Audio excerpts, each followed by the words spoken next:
Good afternoon, guys. Today I will going on the design of machine tool gearbox.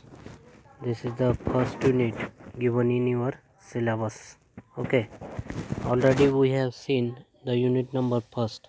I will take the revision of the unit number first. Design of machine tool gearbox. First we will see the introduction of the machine tool gearbox. Okay. What is meant by gearbox?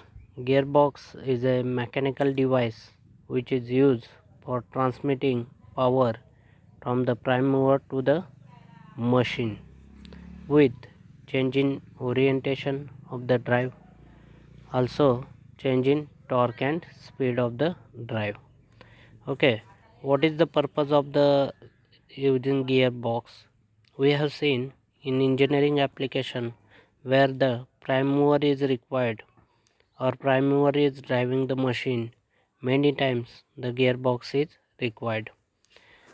The purpose to increase the torque, then to increase the speed. Also, when you convert the standard speed of a prime mover to the specific speed of the driven machine at the time, we require the gearbox. Again, to convert the single input speed into the multiple output speed, at that time also we require the gearbox. There are different types of the gearboxes. We have seen parallel axis gearbox, coaxial gearboxes. It is also called as a rear axis gearboxes. Okay, intersecting gearboxes, non-intersecting gearboxes. So it is also called as a perpendicular axis of the gearboxes. Again, these gearboxes are divided into the different stages of the gearboxes: single stage gearbox and multi-stage gearbox. Already we have seen.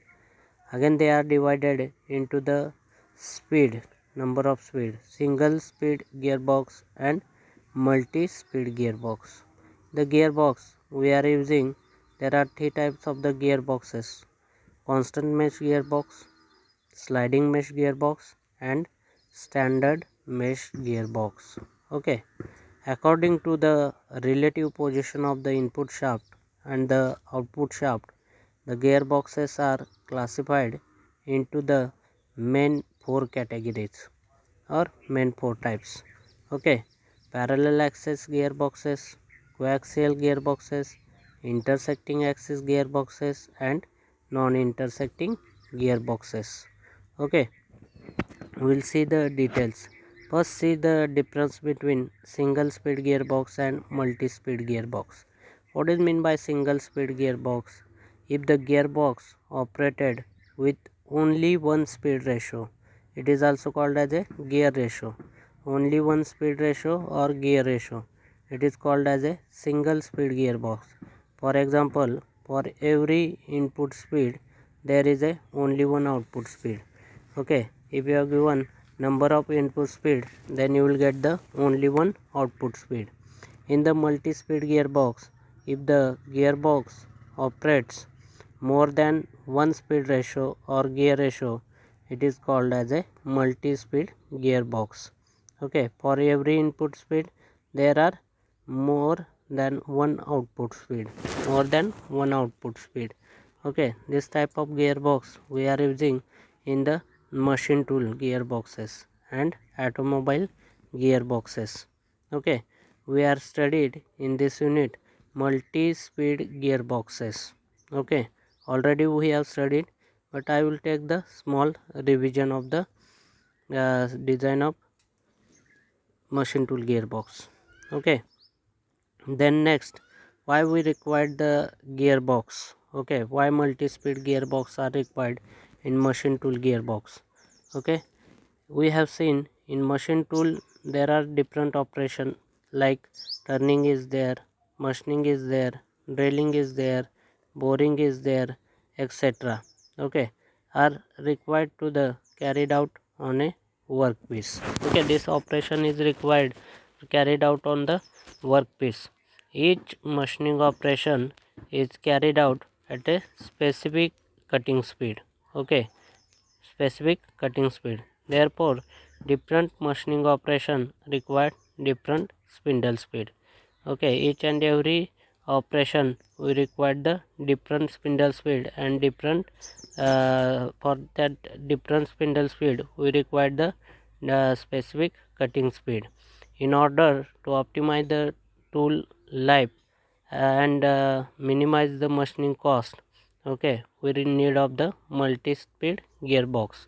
For any machining operation, we know that the cutting speed V is equal to, we have seen, pi d n divided by 1000. V is the cutting speed. This is given in meter per minute. Also, at capital D, we are using that capital D is the diameter of the workpiece at cutting location. Where we have will cut that location, we are consider that capital D, and small n is the spindle speed. This is given in RPM. Already we have seen that equation in design subject or DME subject. Then if you have checked the relation between the diameter and spindle speed, you will get the n is equal to 1000 V divided by pi d. Okay, in that equation, machine tool where only one type of the machining operation is carried out, the required spindle speed are different for the different workpiece diameter. If you are changing the diameter or workpiece, then you should also change the machining spindle speed. Okay, machine tool need to operate with different spindle speed. Okay, electric motor operates at a single constant speed. That's why we are not using that electric motor speed. You will get the single input speed with single output speed. Okay, that's why we require the number of output speed with single input speed. That's why we are using multi-speed gearbox is required in the machine tool gearbox. Okay, here in that figure I have shown the different spindle speed n1 to n9. Okay, nz is the total number of speed steps. Okay, here is a 9 speed steps is there, and nem is the electric motor speed. Electric motor speed. Okay, this is the animation shown of the gearbox. Okay, there are number of shafts shown, 3 shafts. Okay, and 2 stages are there. Okay, and arrangement of the gear I have shown. We'll see the details in the when we solving the numericals on the same topic. Then see, there are three speed regulation. The speed regulation is the important part in the machine tool gearbox. In multi-speed gearbox, for a fixed single speed input, then output speed obtained between the n max and n minimum. Okay, variation of the output speed is not stepless, remember that, but it is in the discrete steps. Okay, here is a, they are divided into speed regulation into two different types: step regulation and discrete speed steps. Then after that I have shown the one example. You will get the n1 to nz spindle speed with the help of electric motor is attached to that gearbox. But if you have seen in the stepless regulation, okay, there you will get the continuous speed steps. This is possible with the help of only electric motor. Electric motor is directly attached to the input shaft. Okay, all of you getting the difference. In discrete speed steps means, yeah, you can increase or reduce the speed. Okay, n1 to nz, but in that you will get the continuous speed steps, means you will get the only one output. Okay, there are three laws, progression laws. We will see the details. Why progression law? Because of to find out the different spindle speed steps. Okay, with the help of that progression law, we require the different spindle speed steps. Okay, for that different spindle speed steps, you will get the different value of the RPM. Find the relation of the two speed steps. Means in between, suppose N1 and N2, N1 having 100 RPM, N2 having 200 RPM. Okay, you should achieve that speed, required speed, with the help of the progression law. Okay, that's why we require the relation the two speed steps. Okay, then there are types of the progression law. There are three types of the progression law. Arithmetic progression, it is denoted by the AP. Then geometric progression, it is denoted by the GP. And harmonic progression, it is denoted by the HP.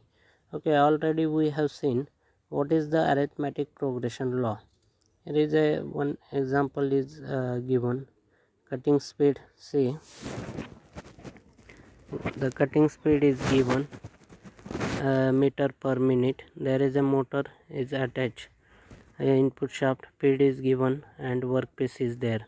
Operation are carried out on the specific cutting speed V. It depends upon the D and N. Already I have explained. This N is directly proportional to the 1 by D. Okay, we'll see the one by one.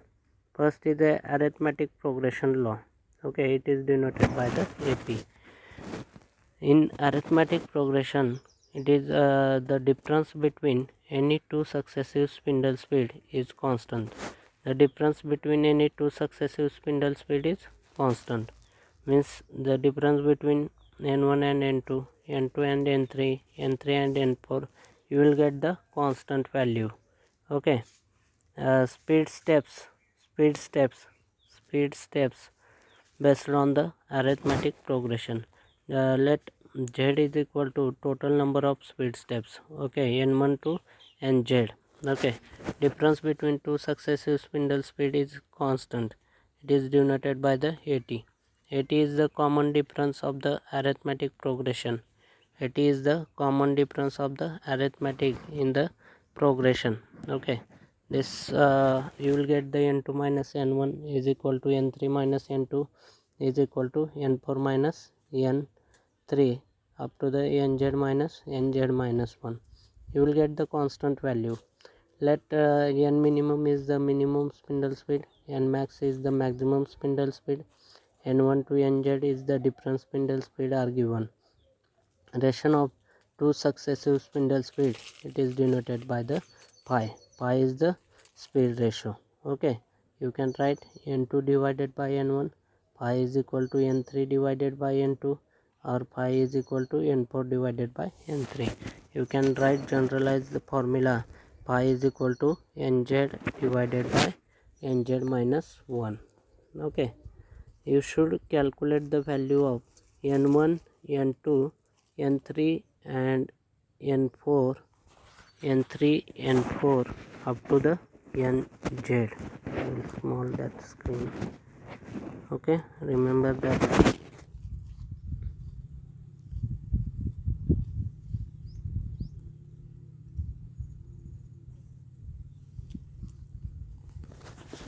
Say N max is a maximum spindle speed, N minimum is the minimum spindle speed.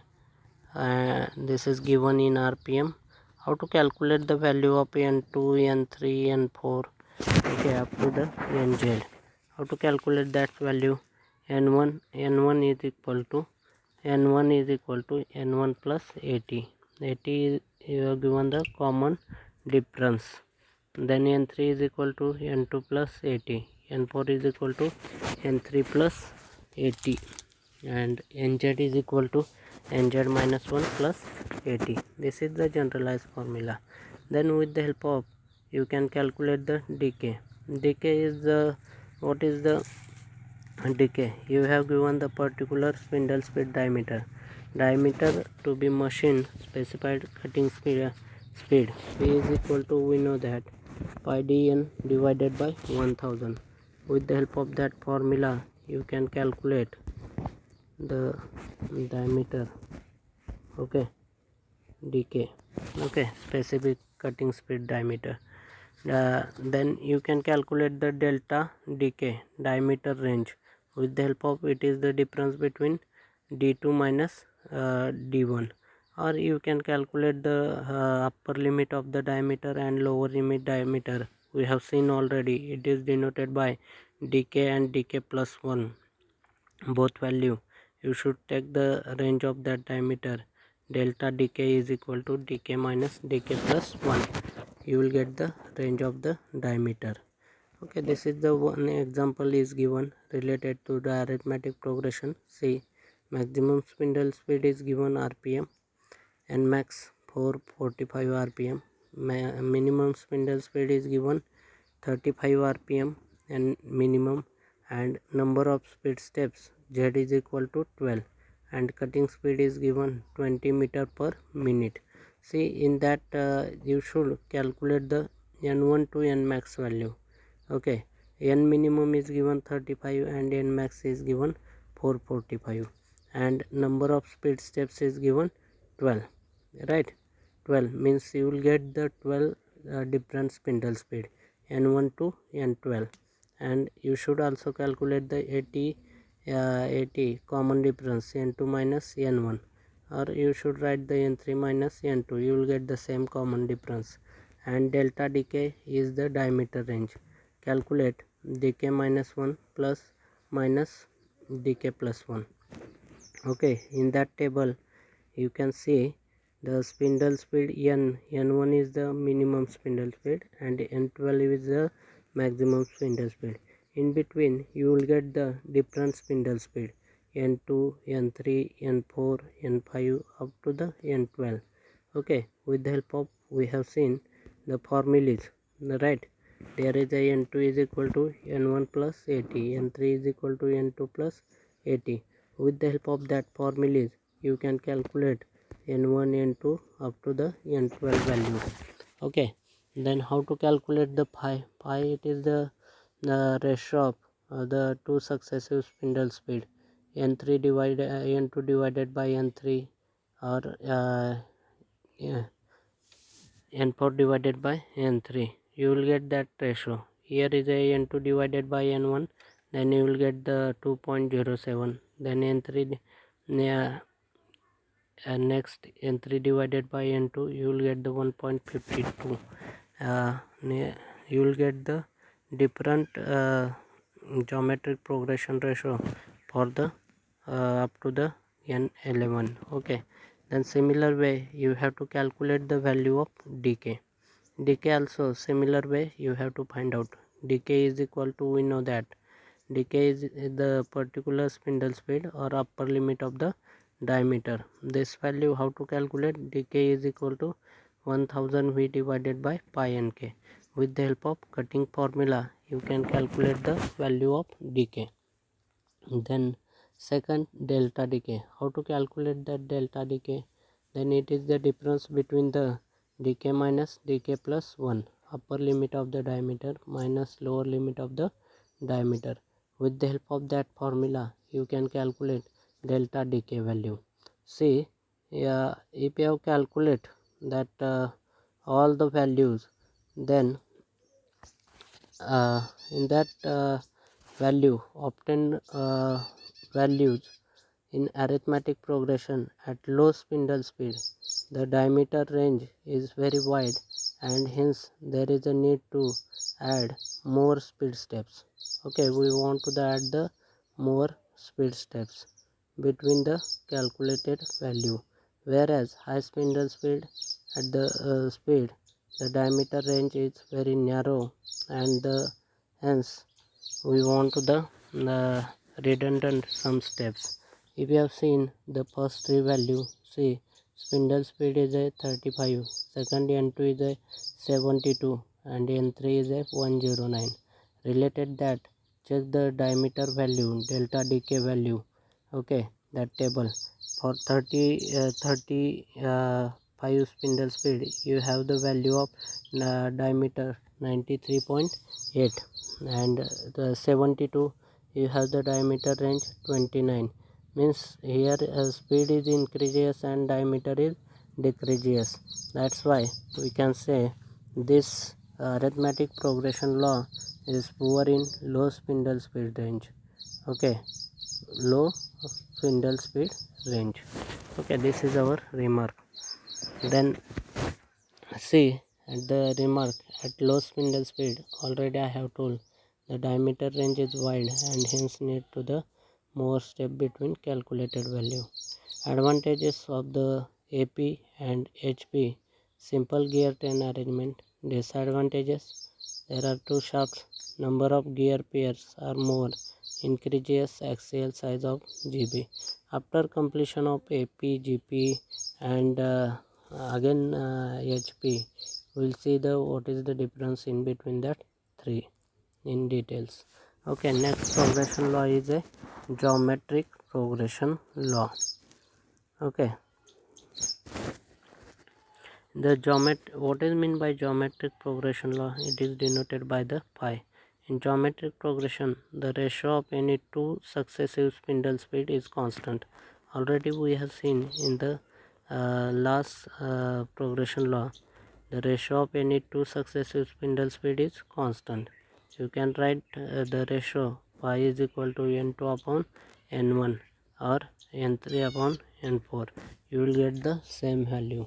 Okay, it is denoted by pi. Pi is the constant. The range ratio, what is the range ratio? Range ratio, it is the ratio of n max to n minimum. Okay, and you should calculate the different spindle speed between n minimum to n max. Again you have to calculate the diameter to be machine decay or particular spindle speed of the diameter decay related to the nk and range of the diameter. You have to calculate similar way all the values. First you have to calculate the n1 to n12 means spindle speed. Then after that calculate the upper limit of the workpiece diameter decay, and after that you have to calculate the range of the diameter and write that summary of all the parameters in one table and mark the calculate the remark. You know the geometric progression ratio phi is equal to, already I have told, n2 divided by n1 is equal to n3 divided by n2 is equal to nz divided by nz minus 1. This is the generalized equation, right? And then speed ratio, how to calculate the range ratio? Rn is equal to nz divided by nz minus 1, okay, into nz minus 1 divided by nz minus 2. You will get the n3 divided by n2 into n2 divided by n1 means Rn, we have the formula Rn is equal to 5 raised to z minus 1. Suppose you have given the z is equal to 12, then 12 minus 1, 5 raised to 11. You have to calculate that value. Also you can calculate the geometric progression ratio. Pi is equal to Rn raised to 1 divided by z minus 1. Then z is equal to what? Log Rn into pi divided by log pi. Okay, with the help of that you can calculate n max, n minimum, range ratio. Again range ratio, see that range ratio n max divided n minimum. Again we can write V max divided by V minimum into D max into divided by D minimum. Again RV into RD. RV is the cutting speed range and RD is the diameter range. Already we have seen. See, this is the example of the progression ratio or speed ratio. Okay, we will see the details. Same example we have taken.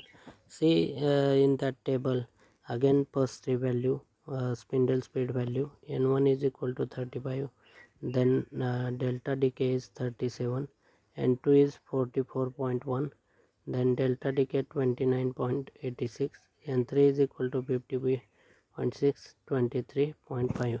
Similar way you have to check n10, n11 and n12. Here is a, we can say, oh, this law is poor in low spindle speed range, but if you have seen the pi value is constant in that law, but in the AP check that value we have the, we have getting different value 2.07, 1.52 pi value, but in the geometric progression this value is a constant.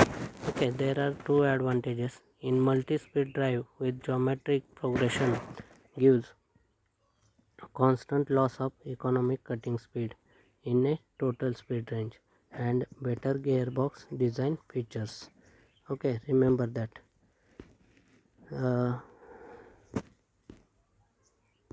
Then we'll see the difference. Here I have written already decay and decay, both decay value. Check that both value, you will get the difference. And again here in the spindle speed difference. Okay, and if you are drawing the kinematic diagram or gearing diagram, you will get again the difference in between that two. Check that the difference, how many gears are required for drawing the kinematic diagram, or we'll get the actual gear in the kinematic diagram with the help of AP and GP. Okay, we'll require here double than that. Then see the difference between that two. First is you should write the definition. What is the arithmetic, geometric and harmonic progression? Okay, third is a harmonic progression. In the harmonic progression, the difference between any two successive spindle speed is constant. Okay, difference between reciprocal of any two successive spindle speed is constant. Again, similar way, you have to check the definition. First I will write the definition of that three. Okay, in first step. Then second, z is equal to spindle speed. Okay, we have calculated the nz in the three steps. You should write nz is equal to n max minus n minimum divided by z minus 1. Then phi is equal to n max divided by n minimum raised to 1 by z minus 1, and nz is equal to n minimum 1 minus z minus 1 to cn into max. Okay, these three different parameters you have to write in with the help of z spindle speed. Then third, we have seen the remark. Okay, you should write the parameter good in. Okay, in the arithmetic progression law, high spindle speed. Then second, geometric progression law, high spindle speed. And third is a harmonic, this is a low spindle speed. And poor in low spindle speed and high spindle speed. But which law will use? Because of GP having the two advantages. Okay, GP having the two advantages.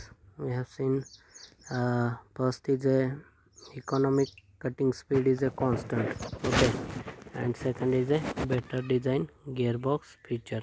That's why we are using geometric progression law. Okay, there are two advantages we have seen. Constant loss of economic cutting speed is constant in total speed range, and better gearbox design features. Okay, better gearbox design features. What is the difference in between arithmetic, harmonic and geometric progression law? If the change in the gear only between two shafts in the arithmetic and harmonic, it is possible. Means in between that two shafts only we want to change the gear. But in the multi-speed gearbox or geometric progression law, we want to changing the gear between different gears between the shafts. Okay. Then second difference, in the arithmetic or harmonic progression, number of gear pairs required are equal to the number of speed steps. Means z is equal to number of gear pairs are required equal to number of speed steps. Okay, here we can reduce the number of speed steps. Then gear shifting time is consuming and inconvenience. Here gear shifting is a convenience. Okay, if you have seen entire arrangement very economically and infeasible in the arithmetic and harmonic, but in the entire arrangement is very compact and economical in the multi-speed gearbox. This is the difference. That's why we will choose the geometric progression law. Okay guys, today we'll stop here. Next lecture we'll see the remaining part. selection of the geometric progression law in the multi-speed gearbox. Also we'll see the different parameters, or we can say the parameters in kinematic design of multi-speed gearbox. There is a important parameters is Z, the total number of speed steps, then range ratio, minimum spindle speed, maximum spindle speed, number of speed steps, then number of stages, this and electric motor. This is the important parameter in the kinematic diagram. Today we'll stop here. Next lecture we'll see the remaining part of the unit number 1. Thank you.